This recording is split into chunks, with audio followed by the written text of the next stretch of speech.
We serve Baltimore City, Baltimore County, and Harford County. But this program is brought to you by all 7 Maryland Centers for Independent Living, and we are pleased to bring you interesting topics for discussion and so forth each Monday at 2 o'clock. Make it a date with us, and we will be here. These programs are recorded. They are recorded, so anything you say may or no, actually, we are going to record this, but it is doubtful that we will put it on YouTube because this is a discussion today.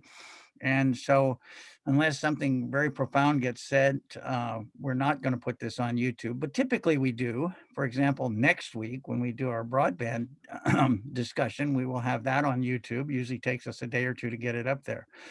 You you will not. Yes, we'll start out with everybody muted today, and then you can unmute yourself if you want to join in the conversation. You can certainly raise your hand or put comments in the chat box. But the purpose of today is for a discussion of some disability related topics that we want you all to participate in. And I want to start out by, let's try it this way. What is your disability philosophy? The one that you use with regard to your own disability. Tell me what that philosophy you have is, and tell me when it works well and maybe when it doesn't work well. Um, in other words, how do you think about your disability? And then what do you do with that information in various situations that makes it useful, or when it just doesn't work sometimes? So that's my intent for to start off the conversation today. If you have a different topic that you want to start on, there will be plenty of time for that as well. So this is simply a day of discussion about disability philosophy. What not general philosophy, maybe not advocacy philosophy and so forth, but rather your personal philosophy of disability management and how you do it. I have I have my own disability philosophy, and it tends to center around getting things done. And I've told many of you before, I think, that I used to have a farm. And when there was something on the farm that I needed to do, my problem was I could go ask my neighbor for help, but typically the neighbor would say, "Sure, I'd be glad to help you put that fence up." And they would just come down and do it. And so I really didn't learn anything because, people with disabilities, you got to help them all the time, right? So that was no fun. I didn't have the farm so that I could ask other people to do things for me. Had the farm because I wanted to learn how to do things for myself. So I would use that, and then over time I developed this really interesting technique, and that was, I would say, you need to pretend that there's no sighted person within 50 miles of you, and that the thing you need to do is important. It's an emergency, and you need to get it done yourself without any help from anybody else. And I was stunned at how, if I got my mindset around this idea that nobody could help me with it, I could almost always figure out a way to get things done.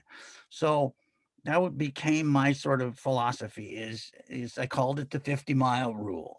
That there was no sighted person within 50 miles. The task had to be accomplished, and I had to do it now, and I could come up with something to make that happen. So that's sort of part of my disability philosophy. It's that you can find a way to get things done if you think about it right.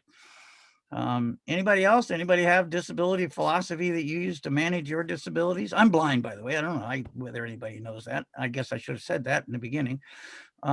Anybody have any thoughts about what your disability philosophy is and how you use it on a daily basis to get things done or to manage your disability? Yeah, hi, Mike. This is Chiffon. Hey, Chiffon. And uh, as you know, I'm a very low vision. I usually say visually impaired or blind individual, depending on whom I'm talking to. And my philosophy is life is an adventure, live it. And so that helps me to take my curiosity brain and go, oh, let's see if I can do this. Let's see if I can do that.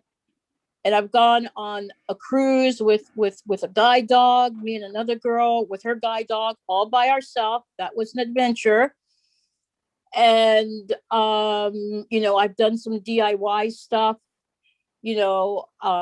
around like putting up curtains. I didn't really care if they were crooked or not. I'm just like, yay, I did it. And people would tell me, it's a little sliding down. I go, okay, that's cool. It's up though, right? Yeah. And different times where that live life as an adventure didn't really work so well, is when I took a commuter bus to Columbia. I was going on a job interview many, many years ago, and someone said, "Oh, yeah, the building's down the street." Only to find out the bus didn't stop at the mall and it wasn't down the street. It was many miles away. So I was standing there in the middle of an executive park, hoping a car would pull up, which it did. And I basically took a chance and said, "Here's $10. Can you take me to this address?" And the person said, "There was no way you would have made it here by yourself. No way." So sometimes it could be a pain in the feathers, but that's how I look at it. There you go. I'm going back on mute. All right. Anybody else? Disability philosophy, how you manage your disability on a daily basis. What works for you? I have one. This is Brittany from ARI. Hey, Brittany. Um, so my philosophy, really that brings like true every day is my higher power brought me to my higher purpose. And I gained my disability due to poor actions on my own doing. And being in my 30s and a mother, I really didn't understand like how I was ever going to live a normal life again. But then it just, I became into a spiritual program, and it slowly, like, I had the drive to continue to like reach out and to be in support groups, and then found my niche. And like within the past 3 years of my disability, like I really just believing in my process and knowing that everything happens for a reason. And I was supposed to be, I'm a T12 paraplegic. So for me, like I'm supposed to be in this chair. And I really do, it is very hard. And I'm not going to sit here and say that it was easy and that it's always easy. But, I'm thankful for my disability because it opened the door up into the disability community, because I wasn't aware of how many, a lot of things that the disability community needs, and then the support that the family that I just became a part of. It opened up so many doors, but in a good way. But I trust the process, and like I really do believe that I was supposed to go through what I went through to get me to right where I am today. And it's still a learning process. I'm still new in my recovery and in my injury, but I'm thankful for all of the challenges that I have now, because I know I can do it. I know that I can go to people that have gone through the similar situations, or even people that aren't in my situations, and learning more and just growing and educating myself into a world that is a lovable and independently and strong community. So I think my higher power definitely brought me right where I was supposed to be. Thank you very much. That's a good share. Thank you. We love you, Brittany. Yeah, you're wonderful. You should come to work for Good So. Yeah. Mike, watch yourself. Watch Oh, yourself. did I say that? Oh, out loud? Well, Yeah. Yeah. fine. It was just a slip, Katie. How much is she paying you, Brittany? Is it enough? Shush. I love where I'm at. You should. You work for a wonderful person. All right. Who else has a disability philosophy that works for you and maybe doesn't work for you sometimes, or does work for you all the time? Just talk about your disability philosophy. Well, Well, oh, All go right, we ahead, got two Lorna. of you. no, go ahead, Dave. I think that was Bong, right? Yeah, it's Bone. Go ahead. That's So all. I guess my motto is, and I think it is just all the way around. It is what it is. Um, so for me, growing up with my disability, I was, I've had my disability since birth. So everything that I've done, I've picked up on my own, or through the help of my mother, or through the help of my close friend network that I have. So even right before this call, we were talking about tying shoes, and I joked around and I said I do the two bunny ears, one mouth and one finger, and then Heather, I believe, had said something about the Velcro.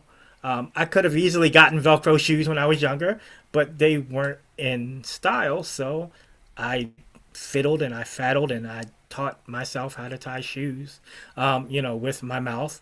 And that goes for everything. I've taught myself how to, cook, and I've taught myself how to feed myself and dress myself and, bathe myself and so forth. But, it is what it is. I think for me, it is what it is means as long as I've exhausted all of my options and all of my, you know, um, reasonings in my head, where I absolutely 100% can't do it, then it is what it is. But other than that, I'm going to push myself, above and beyond the limits to try to accomplish whatever it is that I want to accomplish independently. So, Bong, how do you answer those people who in your life may have said to you at some point, "You're stubborn and you've got a chip on your shoulder because you don't ask for enough help." Well, I agree with them. I agree that I am stubborn, and I agree that I do not ask for help. Um, and some people would even, go to the extent of calling me cocky. And when I'm called that, I always tell them, well, there's a thin line between confidence and cockiness, and I think I tread that line very very carefully. I am extremely confident in my abilities, and in my disability. So everything that I do, I make damn sure that I'm able to do it. And if I can't, I am not afraid or scared to ask for help, because I will. If I'm in a grocery store and there's something on the top shelf that I can't reach, I will ask for the tallest person there. I was in Walmart a couple of days ago trying to get socks, for my son, and I couldn't reach it. And I looked for the next 6 foot some odd tall person, and I said, "Hey, you look tall enough. You think you could help me grab these socks off the top shelf for me?" He laughed and chuckled and grabbed them for me. So, Good for you. yep. Yeah. All right. I have a comment. This is really just maybe throwing a question back out to other persons with disabilities. Um, I have an unseen disability. Mine is lupus with peripheral neuropathy complications, central nervous system complications. And I don't know if I necessarily have a philosophy, but I do feel like sometimes a sort of zero sum attitude can actually be a roadblock to more positive things coming into your life. So, for example, I kind of at one point in my life thought, uh, you know, I'm in a lot of pain. I'm dealing with a whole lot. This particular illness puts my life in danger. So, there's not a whole lot of crap that I need to deal with, that I don't need to accept. There's maybe a level of less flexibility with other people, because in my own head I'm thinking, I had to deal with all of this stuff. I really don't need to deal with any of yours. And I've learned that that is not a helpful way to have people feel included in your life and in whatever your challenges might be. And I'd love to hear other people's thoughts on that, if that made any sense. Can you Like, help me so understand exactly how that plays out for you in sort of situations? sure. Like, for example, in a relationship where I was with someone, and he got really annoyed with me about for something that I thought was really small. And I was just like, well, what is his problem? I mean, I'm fighting for my life on a daily basis. Like, he's just gonna need to get over it. And, that wasn't, I've learned later that that wasn't fair, that not everything has to be, you have to look at life exactly the way I do. And that is, you know, my particular situation is it the worst possible thing that could happen? No. And is it fair to expect everyone to look at every problem in the way that I would? No. And I feel like that actually worked against me when I was, so it was almost selfish, not Help me being understand. appreciative. Yeah. Help me understand, if you can, a little bit about lupus and how it affects how you live your daily life. Can you help me with that? I don't know that I can, because every day is different. Mhm. So some days, if you have anyone who also has an autoimmune disease, some days are fantastic. And other days you wake up and you don't even want to get out of bed. Some days you're in a lot of pain and other days you're not. Some days you have brain fog and you can't remember everything. And other days you're on top of it. So it really does depend on the day. But I am talking about experiences where you're in crisis. And if you're in crisis, you have organ failure, or you have something else happening where you don't know if today is going to be the day that you're going to have organ failure, you're going to be in the hospital. So at the back of one's mind, every problem is easy if you're not facing death today. Right. Does that make sense? Yeah. Yeah. And so if one has that attitude, like, dude, you basically just broke a nail. You're not fighting for your life today. So why do you have a problem with me? Right. And I think that that's not been the best way to expect to interact with people. I don't know if that's making any sense at all. Not sure. Anybody else? Thoughts or Hi. questions about this? Mike, this is Jerry, Southern Maryland Center for Independent Hey, Living. Jerry. I'm retired military, 29 years. I got hurt in my 29th year. So I think my biggest issue is in the community with people who have dealt with disabilities all of their life. I think for me, it's a learning curve, because I don't know what it's like before the age of 46 to be physically challenged. Yep. And the philosophy for me is the military teaches you straight up. The first law of nature is self-preservation. Do not expect anyone to do anything for you that you can do yourself. And talking about being arrogant and cocky, I get that all of the time. But, like I tell them, I was a sergeant major when I got hurt. I had trained thousands of men and women to do the unthinkable. And so when my number came up and I got hurt, and I mean I got hurt, I spent 13 months on life support. And so before the military turned me loose, they decided that they needed to get me ready for civilian life. And it took 5 years for them to get me ready to go back into a world that I'd never been in, because my military career started at 17. It ended at 46, So I guess my philosophy is based on being able to adapt, adjust, improvise, and at the end of the day, you overcome, because failure is not an option, okay?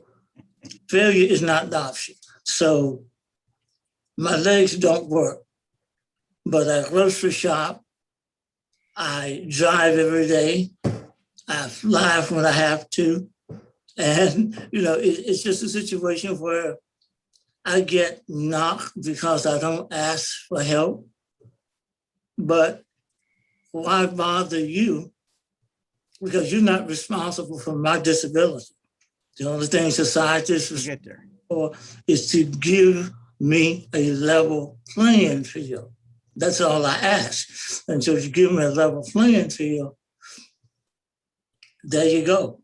And so I guess I've learned in the last 13 years that what I used to consider people playing the disability card, that burns the bottom of my feet. You know, do for yourself as much as you can, but don't let your pride get in the way. Ask for help, because help is available. You know, so Yep. I'm gonna leave it at that. Might be arrogant, but I understand that arrogant label. All right. Okay. The one phrase let's see, there are a couple of people who had comments. Lori, you said somebody had a comment, and I can't get back to that one now. That was Quadacia. Quadacia? Center. Yes, I would just like to give my philosophy, but I know you wanted to give a comment to someone first. You want to go ahead first, Mike? No, I'm good. Go ahead. Okay. I guess my philosophy, and it's sort of similar to Abiola's.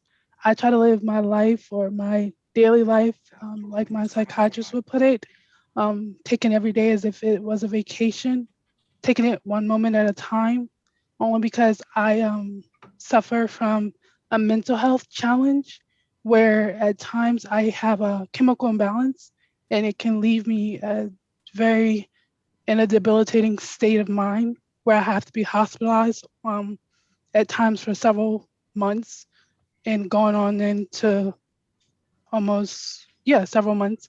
So I guess my philosophy is I take, one day at a time and as if I'm on a vacation, so to speak. And I never know when it's going to happen because this chemical imbalance. I never know when I have to tell that voice in my head, don't listen to it, or no, that's not you seeing things, or no, that's not you hearing things, or something like that. It is really something else. It is a part of your condition that my challenge that I'm experiencing.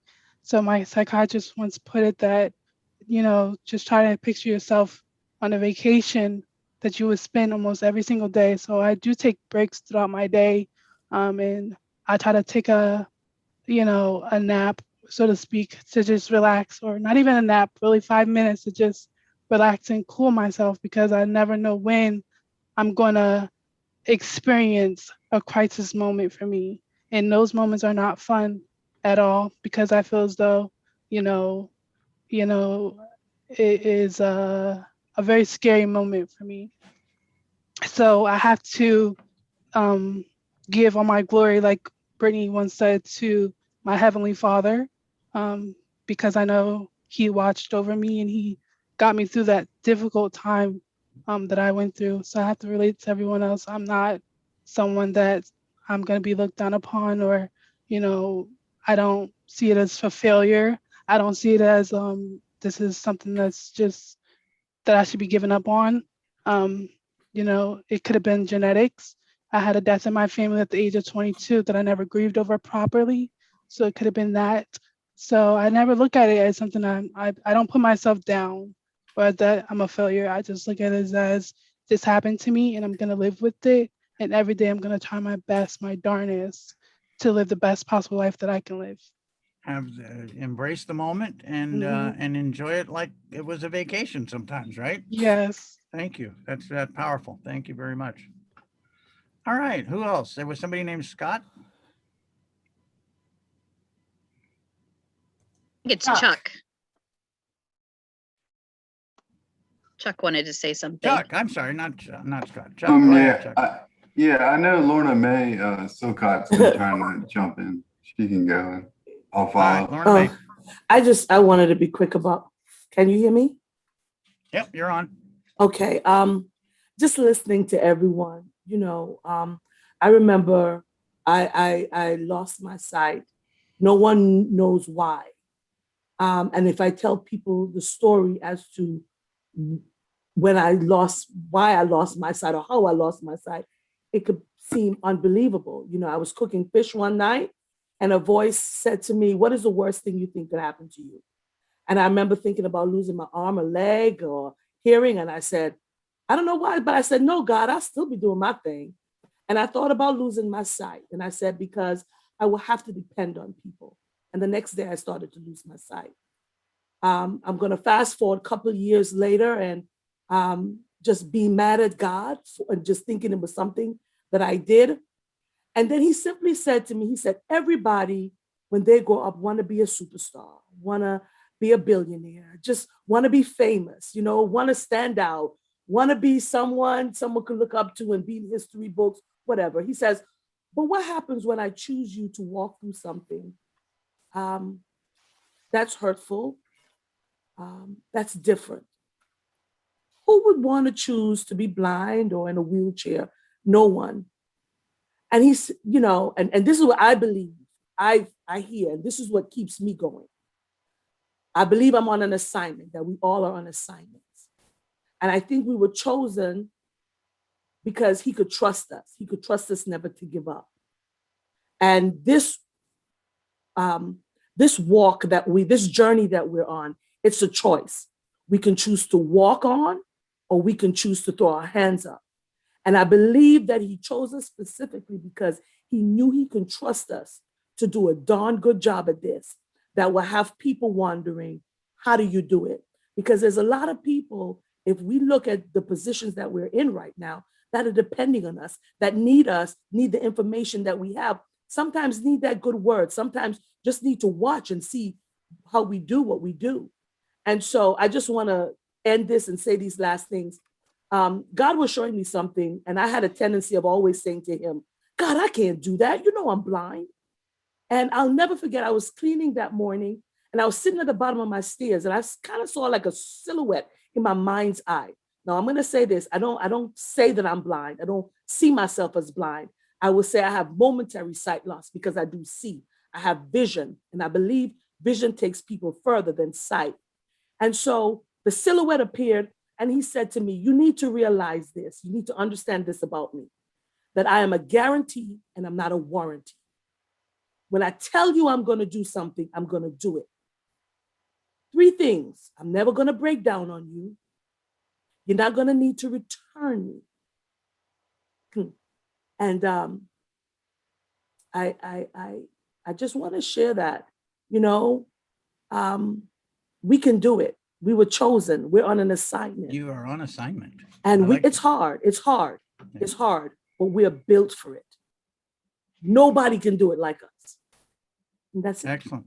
Thank you very much. That's powerful. On assignment. I like it. It's a good philosophy of life. Thank you for sharing that. Okay, who else has thoughts about your disability philosophy? What works for you to manage your disability? What doesn't? Yeah, Yeah. yeah. If you wouldn't mind, Mike, this is Chuck. Hey, Chuck, go ahead. Yeah, the the dynamic of this question is a little deeper than a fishbowl. So, but I think the from my perspective, what I've learned in life is that along with Lorna May, in part, and with others, that like we're knowing that I have a purpose and that we all have a purpose, in big and small, like every day and through life as well. And I think, oddly enough, I think there's a freedom in struggle, meaning like Yes. for us to like push to struggle with something is that I'm still doing it. I'm still attempting it. I'm still working to understand how I can do it. And so there becomes a line, sometimes a thin line of where we ask for help.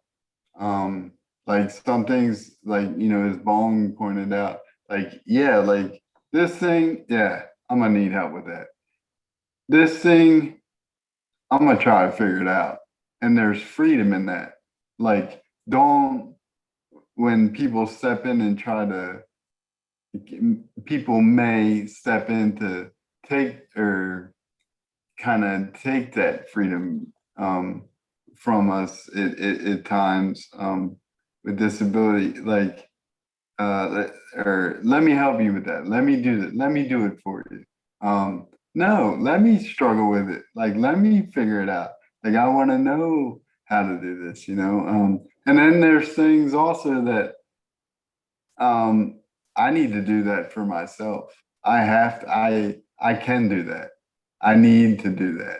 Like, let me not ask for help on that. Like, let me do that because I can. So yeah, like I guess just the gist of it is learning what we can do, what I need help with, and what I need to struggle with. Yeah. Thank you. Thank you. That's powerful. You're right. What do I need help with? What do I not need help with? And what do I need to struggle with sometimes just to figure it out? And it's hard for people around us because they care and they want to overhelp. Our whole world around us is full of helpers, and sometimes they can become an impediment to getting anything done because they take care of us. So yeah, it's always a tough line to walk, figure out. Who else? Anybody? Are we good with that topic? Chioke's hand is up, Mike. I was gonna say the Okay, same thing. Chioke. Hey, how you doing, Mike? I'm very good, Chioke. And what's your philosophy of disability in your life? Well, in my life, I would say with my Asperger's syndrome. Mm-hmm. And sometimes on my job at where I work at, sometimes some people don't uh understand my disability like that. Mm-hmm. And I do ask, like, you know, uh some people, some of the, like Chuck and them, asking about questions about, when you don't know what to do with some things. And in all my years, I've worked at Giant for the past 15 years, you know, and sometimes, with some of my learning disabilities, sometimes I, don't know some things, what to do with some things, and I ask, how to do them, Mm-hmm. you know. Yeah. And then, some people, that can't stand me sometimes because I talk too much sometimes, Yeah. and then seeing with what the other woman was saying about we can't choose our disability, it happens. We can't choose what our disability is, Right. and the same thing that's like with blindness, the same thing with deafness too. Because you've been around, have you worked around deaf people before, Michael? I have. Yeah, and I've been around deaf people too, people, because not all people know sign language, you know. Yeah. Okay. And seeing with my ass because or like autoimmune deficiency, it's forgot what it is called, another name for Asperger's syndrome, but I think it's called auto spectrum disorder. Uh-huh. Yeah, because I don't know if you heard Elon Musk announce that he has it Uh-huh. on Saturday Night Live. Oh, okay. All And right. then because there are sometimes, where I just don't want to hear other people talk, or sometimes there are some people, so where sometimes I just don't like certain noises or anything, Right. because of my disability. Yeah, so I would observe that it's interesting in listening to everybody talk today how some disabilities are the same all the time. In other words, I can't see and I've never been able to see. And so I don't some days see and then other days not.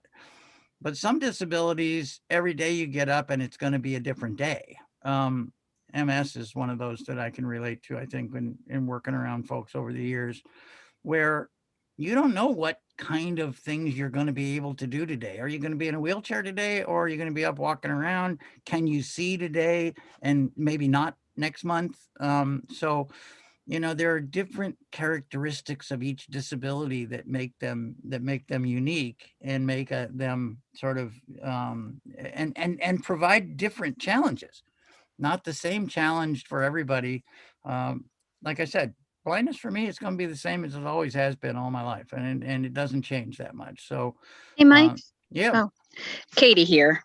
I was Katie. hi, I was reflecting on this, and I think, as someone who deals with anxiety and a lot of it, one thing that I think about when thinking about my disability is that it's both a blessing and a curse at times. So like, I know that my anxiety keeps me on deadlines, it keeps me thinking about things, it keeps me consistently analyzing situations.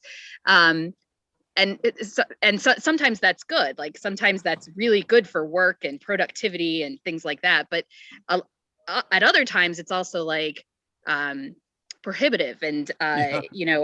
I am constantly bothering people, like, is this okay, are you okay, am I okay, are we okay, because I'm always wondering about stuff.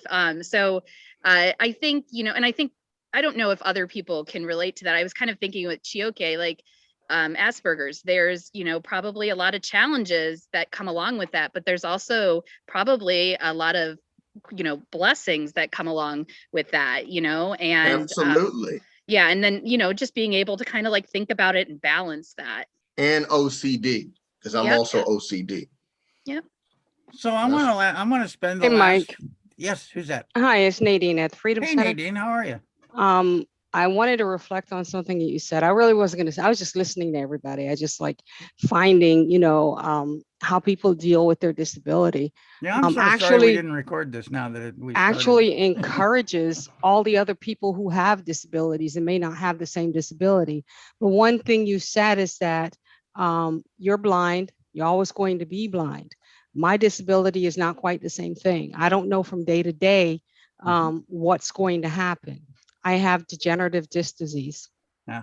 I've had L4 to S1 fused. I have fusion on the left and the right side. I've got so much metal in me. I'm afraid sometimes at the airport I have to go 2 to 3 hours ahead of time just to get through the metal.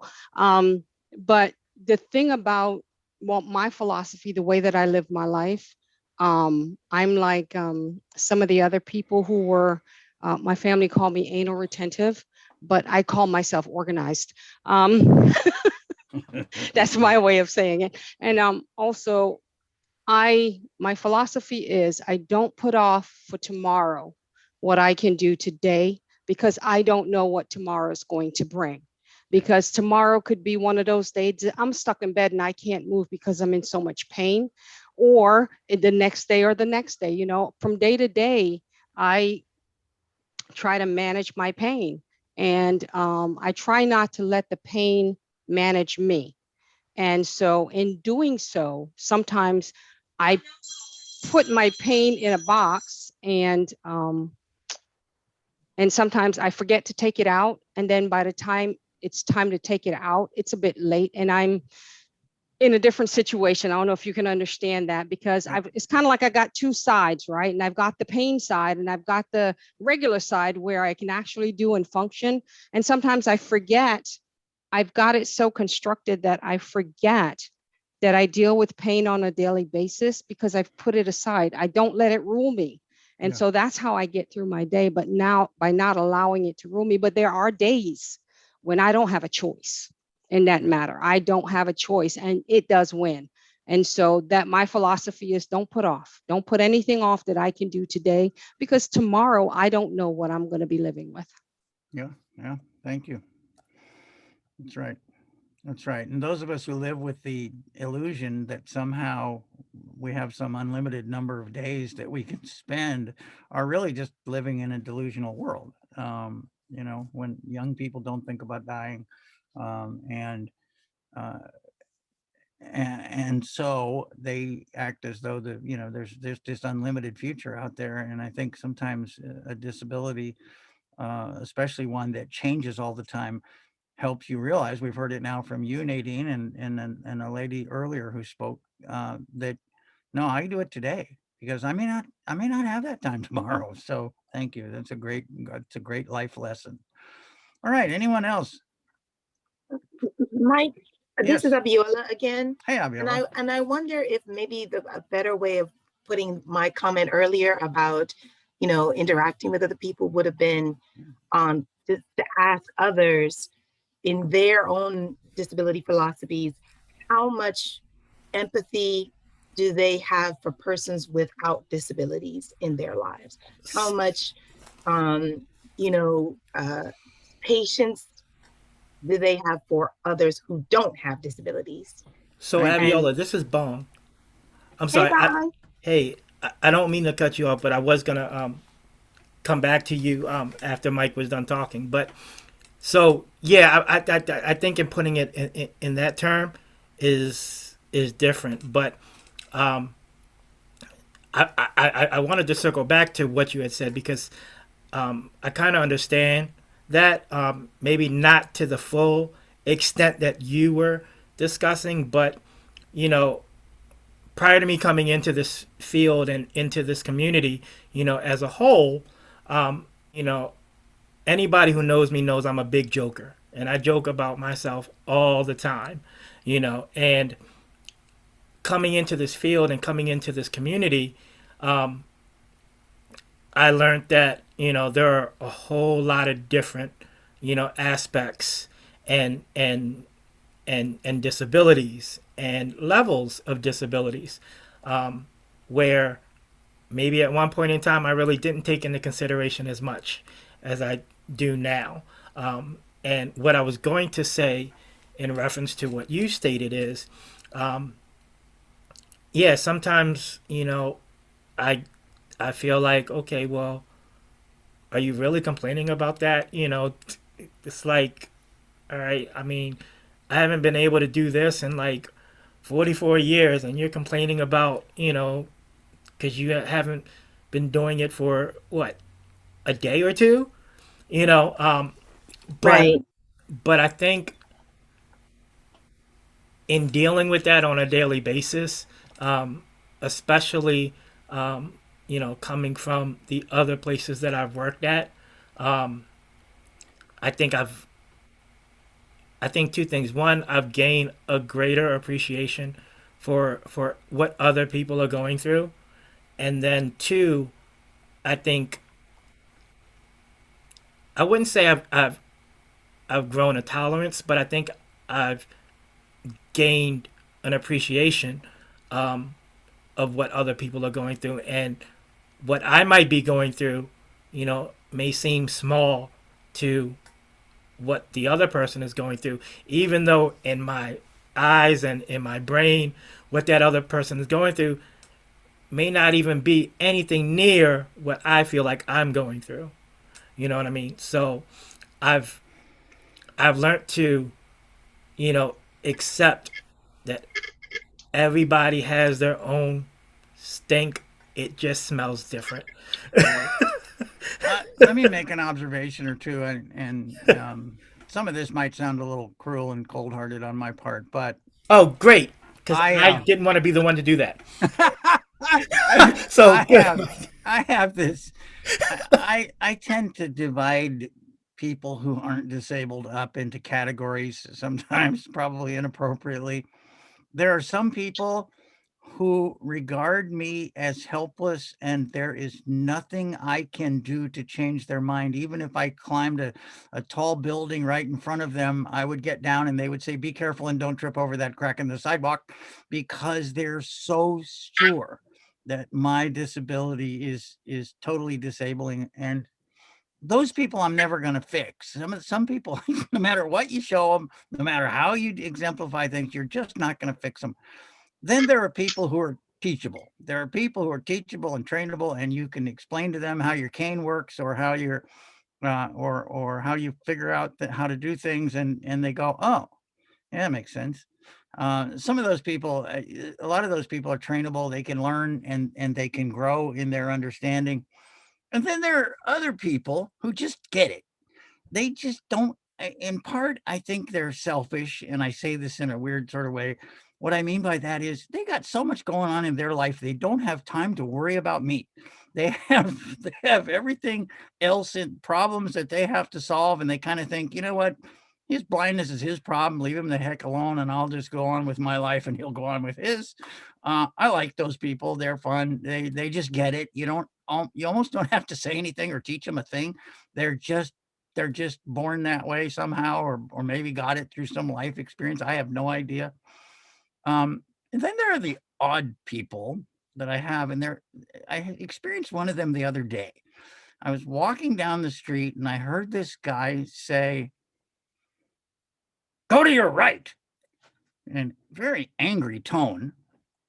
And the only thing I've been able to figure out over the years is that those people think that I should do whatever they want me to do and that I just need to be ordered around. And I've never quite understood what's going on in their head about that. I frankly just ignore them. I don't flip them off. I don't do anything. I don't believe they're trainable.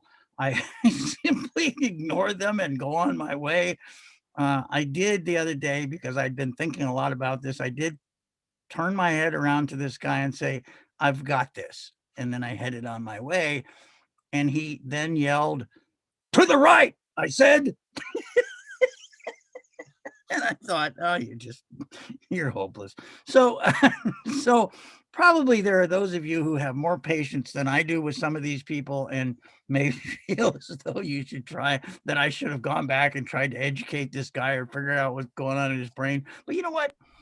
I don't have time for it. If you had asked me when I was 18 what the world would be like when I was 68, I would have told you that the world will be a profoundly different place for people with disabilities, that people will be trained and educated and they will understand us, and everything will be so much better. My God, I can't believe how great things will be 50 years from now. And now that I'm at that 50-year point, people basically haven't changed that much. Yes, there's more accessible places and spaces, and there's more things, but people's attitudes about disability as a culture, as a broadly speaking, as a culture, I haven't seen massive change on the part of how people internally think about disability. Thank God for the laws we've passed, and thank God for the services that we can get to help people manage their disabilities. But I don't think most people's internal programming, I think that takes a long time. I think that's 100 or 200-year process, not a 50-year process. And maybe things happen very incrementally. Mike, can I add something Sure. to Abiola? I'm going to be a little transparent here. First of all, when you become an individual with a disability, one of the biggest things that I've had to learn was to be okay with telling people bye. Those who wasn't meant to be in my circle, those who didn't want to be in my circle, and those who were uncomfortable being in my circle. Yeah. I was married before I lost my sight. And I watched as the years went on how this individual actually lost value. Couldn't, just lost the value in me. And, at a point I lost value in myself. But I remember there was a point in the relationship when I said, look, I need you. This is what I need you to do. I need you. And all the individual could say to me was, I did not understand what he had to go through dealing with me, And so I found myself at one point really overcompensating, trying to be the best wife, the best mother, just doing and doing and doing and doing.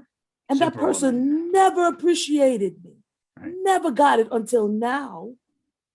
But sometimes people are not going to understand, like Mike says. Be okay with letting them go. Because I'm going to tell you, if I had to walk through that to be where I am now, to have people love me for who I am, people who want to do, people who I don't feel like I'm being tolerated, and just accept me, and then to realize, hey, girl, you can love yourself. You're the bomb. Be okay with letting people go. There's some people, and I'm going to say this, and I'm going to finish it. Sometimes you have to ask yourself, is that person worthy of me? Is he worth my time? And I think as people with disabilities, we don't be asking, people be saying, is he worth me? No, you need to ask yourself, is that man worth being in your presence? I say this all the time, and Quadeja can, attest to this. I'm not going to tell you that I am the best, but I will tell you that I'm one of God's best. Why do I know that? My heart. I have a good heart. I know what I can and I'm not willing to do, but I know I will go above and beyond for you. And if that person is not willing to do the same, do not lower your standards or your expectations. Okay. Thank you. That's powerful. So hey, Mike, I just want to Bonk. say something to the whole group really quick, and it's actually about you. So when you had said, you kind of, classify, in certain topics, I just want everybody to know that despite Mike and his comedic comments at times, I just want to let everybody know a big part of my patience and my understanding actually came from Mike, from when he was my boss. So he is a very, very understanding and patient guy. Well, thank you. I try to be. Yeah. I had Appreciate that. something to add. Sure.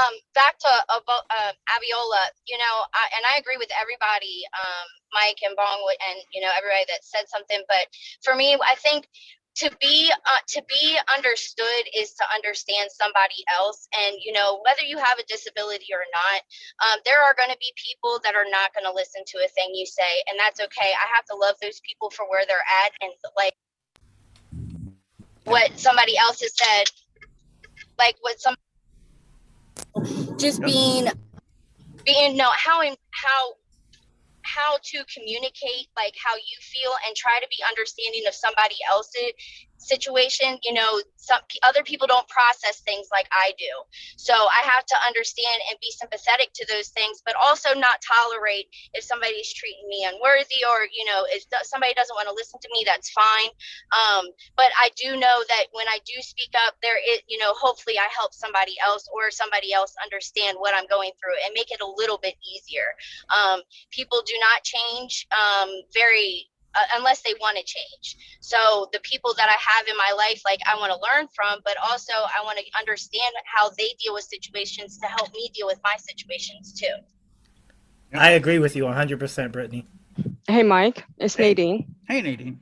I was in tears earlier because I don't know if I can say this on here, but I was so proud of Quadesia, because when she first came to me, she would barely open her mouth and say yes or no.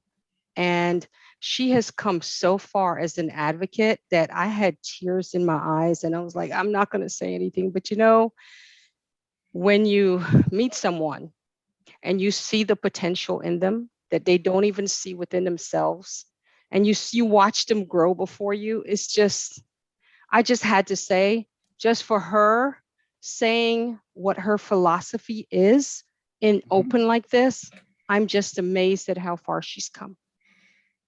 Disability is a journey, isn't it? Yeah. Thank you, Miss Nadine. Well, thank you all for an incredible conversation. It's been very instructive, and I'm sorry that we didn't record it now, because I really think that there are a lot of folks who could benefit from hearing about It's this being kind of thing. recorded, Mike. Oh, it is still? Oh, I Yes. thought we It's weren't. still being So recorded. you're Wonderful. good. I have I an think announcement to I think make. we should hang on, Choke. I'll get to announcements in just a second. I think what we'll do is edit this down a little bit, not much, but edit it down a little bit and put it on YouTube, because I think there are just a lot of powerful comments that you guys have made that brought tears to my eyes a couple of times and helped me realize things. So thank you very much for participating. It is time for community announcements. If you are with an organization or a group that has activities or announcements to make, you could even have an event without a mask if you wanted to. So open for community announcements. I have one. I'm ahead. talking a lot today. I apologize. This is Brittany with Fine. ARI. Go ahead. I am Miss Wheelchair Maryland 2021, and I am trying to represent the state at our competition at Miss Wheelchair America at the end of August. So I am doing a fundraiser. I will put the link in the comments as soon as I'm done. It's a raffle, fishbowl raffle. It will end June 4th at 10 o'clock. You have $15, $30, or $50 raffle. It will either be for a painting, a spa basket, or a movie basket that has a projector screen with a Roku, up to a $200 value. So, and it's only going for $50. It is going to a great cause. It is going to help me represent our wonderful state of Maryland and advocate for what I'm very passionate about. And I hope to see you guys there, even if you don't want to donate, it's okay. It is an open fishbowl raffle. I'll be doing it live on June 6th. Cool. Thank you. We'll be looking forward to it. You need to get enough money to get you to the event, and then you need enough money to like pay off the judges and stuff, right? No. Oh, no. Oh, We're going to do this the right way, but it Oh, does help sorry. us do Miss Wheelchair Maryland in the future. And if anybody is wanting to do Miss Wheelchair Maryland for 2022, I would love to crown one of our amazing people in the organization. So please, please, please donate, share, and be a part of. thank you very much. Other community announcements. Mike, I Okay, just One, this is Amanda. Amanda, how are you? Amanda, hi. It's Hi, okay. everybody. Hope everybody's doing good on this sunny Monday. I have an announcement about some unique in-person art workshops. If anyone is interested in getting back in person and experiencing music, creative movement, and visual art, we have 3 upcoming workshops. We just had one yesterday at the Towson Arts Collective, and they are designed, so they're actually being led by people with disabilities for people with disabilities. Anyone can register of any age. I will put the link in the chat in just a minute, but they're on Sundays throughout May and June from 3 to 5 p.m. They're accepting 10 students at a time. Masks are still worn indoors. All materials will be provided for the participants, and the cost is only $5 for materials. Wow. So I'll put the information in the chat, but just to give you guys the upcoming dates, it's May 30th, June 13th, and June 27th. Thank you, Amanda. Taylor, thank you very much. Thank All you. right. Any other community announcements? Okay, you had Michael? an announcement? Yes, sir. Yes. I sent this also to Katie and Katie. Yes. You got what I sent to you in the chat about the NAMI walk. I didn't realize you sent it to just me, but yes, I will. Do you want me to put it in the chat? Yes. Okay. Gotcha. Yes, the NAMI walk is this Saturday. It's virtual. Oh, cool. All right, National folks. Line for Wait. Yes, I have an announcement, Mike. So do I. Katie has Okay, an we've announcement. Sarah has an announcement. The announcements are coming fast and furious. Go ahead, Katie. I put it in the chat. ARI is having our first ever walk, run, roll, however you want to do it. I put the link in there. It's free to register. You just ask your friends and family to donate money. If you raise $15, you get an ARI face mask that says lead on. And if you raise $150, you get a t-shirt. So would love for you to have a team, or you can join my team. I'm the only one on my team. So if you want to join my team, you'd make me less lonely. So I hope to see some more people registered. Thank you. Help Katie not be alone in her team. Please. She's gonna This be is anxious. Aviola with Independence Now. Independence Aviola. Now is hosting once again we do these every month, but our creative cooking class. It's utilizing assistive technology in the kitchen. And so this Thursday from 1 to 3 p.m. I'm hosting Independence Now's creative cooking class, and I am making smoothies. I'm going to make a smoothie dessert. One, sort of the one container wonder. So that's from 1 to 3 p.m. You can join us online via Zoom. And I dropped the link to register for the creative cooking class in the chat. But again, I'm going to be making some chocolate dessert smoothies this Thursday, and hope you'll join me to see how to do it. Thank you, Abiola. We will try and be there. Yum.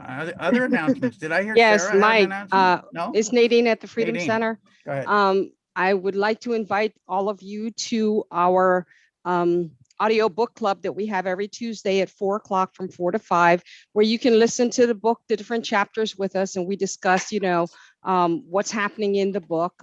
We also have the What book this Freedom week? Train. Yeah, I was just Sorry. about to announce that. Yeah, I was going to put that up there. Oh, I was. okay. Yeah, we have our Freedom Train. Come join Lorna May. She is the conductor, actually, for the Freedom Train, and that's from 2, possibly it could go from 2 to 3. Some days it's 2 to 2:30, and some days it's when we're done. So come I'll join put the us. registration in the chat. Yeah, she'll put the registration. And for me, I just dropped in the chat my email. If you're interested in the book club, I will send you the registration link. So come and join us and enjoy. Yeah, All this right. Friday we'll be hearing from Lawyer, our CARES Act coordinator, and then the following Friday we'll be playing Freedom Feud. What is the book that you guys are reading now? Miss Nadine, what is the book? Disability Visibility. Ah, good, cool. Okay, let me finish up with the next week's program will be about the new broadband benefit for consumers available through the federal government.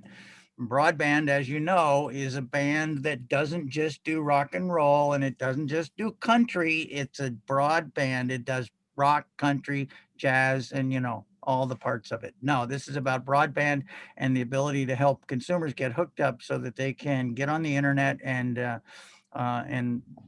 get video and movies and all the things that we've all grown to realize are probably ruining our lives, but we're enjoying the heck out of them. So please tune in next week for the broadband discussion and how you can help your consumers get that service. Also, I don't want to forget to remind you that, and I know you've just been asked for all kinds of money, so there you go. I don't want you to forget that the IAM broadcasts are paid for by your Centers for Independent Living, and if you can help us support these activities, you'll get a notice in your registration reminder that asks you to contribute. Please try and give us a little bit of help and to continue to bring this service to you. So thank you all so much. It's been a fascinating discussion. I really appreciate everyone who participated and helped us all, I think about our own disabilities. That's it, folks. Take care. All right. See you Thank next you, week. Thank Mike. you. See you.